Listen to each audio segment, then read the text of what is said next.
मेंढक जिस कुएं में रहता है उसे ही अपनी पूरी दुनिया समझ लेता है।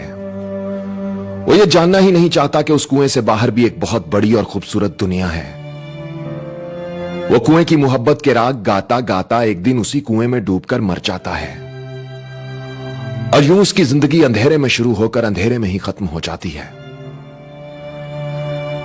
इस दुनिया में भी बहुत से लोग उसी मेंढक की तरह सोचते हैं। वो जहां पैदा होते हैं सारी जिंदगी वहीं पड़े रहते हैं। उनके पास कामयाबी हासिल करने के बहुत से मौके होते हैं, मगर वो अपने पांव की मट्टी नहीं छोड़ते, अपने पैर की जंजीर नहीं तोड़ते, अपना रुख आसमान की तरफ नहीं मोड़ते और नाकाम ही रहते हैं।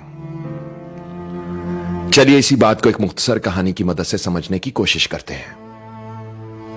पुरानी बात है, एक बादशाह को किसी से 2 बाज तोहफे में मिले। वो परिंदों का बहुत शौकीन था और उसके पास हर तरह के परिंदे थे, मगर इससे पहले उसने इतने खूबसूरत परिंदे कभी नहीं देखे थे। बादशाह बहुत खुश हुआ और उसने तरबियत के लिए दोनों परिंदे अपने मुलाजिम के हवाले कर दिए।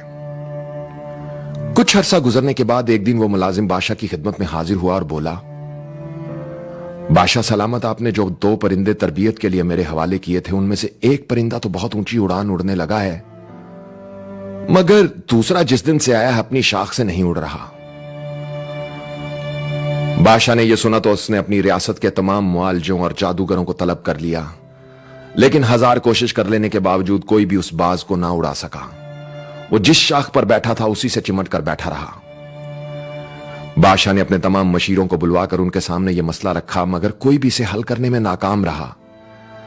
घंटे दिन और दिन महीनों में ढल गए, लेकिन वो बाज ना उड़ सका। आखिरकार बादशाह ने एक दिन अपनी पूरी रियासत में ऐलान करवा दिया, जो भी उसके बाज को ऊंची उड़ान उड़ाएगा उसे मुंह मांगा इनाम दिया जाएगा। ऐलान सुनकर भी बहुत से लोग आए, मगर सबके सब नाकाम हो गए। आखिरकार एक दिन एक शख्स बादशाह की खिदमत में हाजिर हुआ और बोला, मैंने सुना है कि आपने ऐलान करवाया है कि जो आपके बाज को उड़ाएगा आप उसे मुंह मांगा इनाम देंगे। मैं कुदरत में गहरी दिलचस्पी रखता हूं और इसीलिए मैंने अपनी पूरी जिंदगी जंगलात में गुजारी है। खुदा ने मुझे इल्म से नवाजा है, अगर आप इजाजत दें तो एक कोशिश मैं भी करना चाहता हूं। इजाजत हासिल करके वो शख्स बाग में बाज के पास पहुंच गया।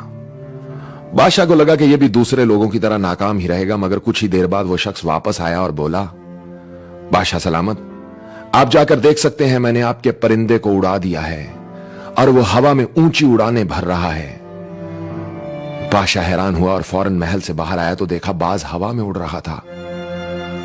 वो बहुत खुश हुआ और उस शख्स से पूछने लगा, आखिर तुमने क्या जादू किया कि जो काम कई लोग कई महीनों में न कर सके, तुमने वो काम चंद ही मिनटों में कर दिया? वो शख्स बोला, जब मैं उसके पास पहुंचा तो मैंने देखा वो शाख पर बैठा था। मुझे बताया गया कि यह कई महीनों से यहीं बैठा है। मैंने शाख को हिलाया मगर वो ना उड़ा, तो मैंने उस शाख को ही काट दिया और आपका परिंदा हवा में उड़ने लगा। आवाज और तस्वीर की दुनिया के दोस्तों, इस कहानी से हमें एक बहुत बड़ा सबक सीखने को मिलता है।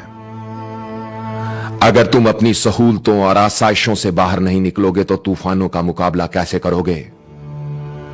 अगर तुम अपनी जगह से नहीं हिलोगे तो उससे बेहतर जगह पर कैसे पहुंच सकोगे? अगर तुम जमीन से चिपके रहोगे तो आसमान की बुलंदी पर कैसे पहुंचोगे? अगर तुम कुछ छिन जाने के खौफ में मुब्तला रहोगे तो कुछ हासिल करने की तमन्ना कैसे करोगे? अगर तुम कुछ खोने से डरते रहोगे तो कुछ पाने की कोशिश कैसे करोगे? जो लोग अपने पैरों में पड़ी जंजीरों से मोहब्बत करते हैं वो गुलाम बन जाते हैं।